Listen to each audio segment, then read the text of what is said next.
SVB Financial Group, what happens next?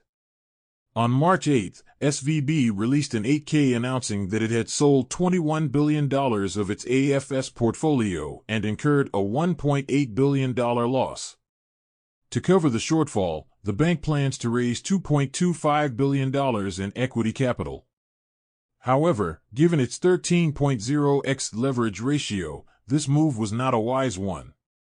The market quickly realized that the value of SVB's assets might be significantly lower than their stated book value, particularly since the $91 billion held to maturity securities portfolio was not marked to market and that the bank might actually be insolvent.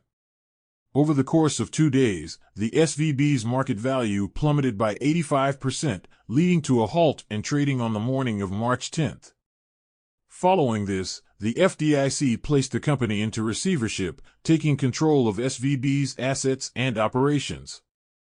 In terms of what happens next, FDIC states, all insured depositors will have full access to their insured deposits no later than Monday morning, March 13, 2023. The FDIC will pay uninsured depositors an advance dividend within the next week. Uninsured depositors will receive a receivership certificate for the remaining amount of their uninsured funds.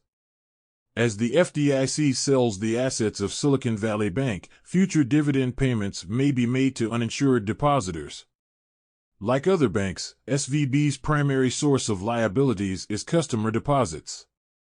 According to their most recent 10K filing, the bank's total deposits amount to $173 billion, with some short-term obligations that are typically secured by collateral. The bank's senior unsecured liabilities consist of several series of senior unsecured bonds and other obligations, such as lease and accrued compensation, followed by $900 million in subordinated notes. In terms of seniority, insured deposits are the first to be paid, followed by uninsured deposits, general creditors, subordinated debt, and finally shareholders. This means that if a bank fails, insured depositors will have priority in receiving their funds back before any other stakeholders, followed by uninsured depositors and then other creditors. Subordinated debt holders and shareholders will be paid last and may receive little or nothing if there are not enough assets to cover all of the bank's liabilities. Based on an estimated recovery pool of $192 billion, and assuming full coverage of deposits and short-term obligations, approximately $3 billion would be available to cover general creditors' claims of $5.3 billion.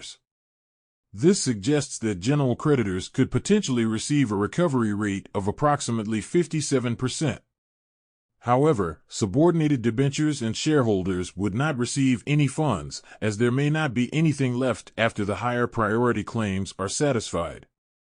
The 2008 financial crisis showed that it was more costly to rescue the entire banking system than to save a single bank. I'm sure FDIC is already asking Wall Street firms to submit bids for parts of SVB's asset book, but if there isn't strong demand, I'd expect the Fed to fire up the printing press again.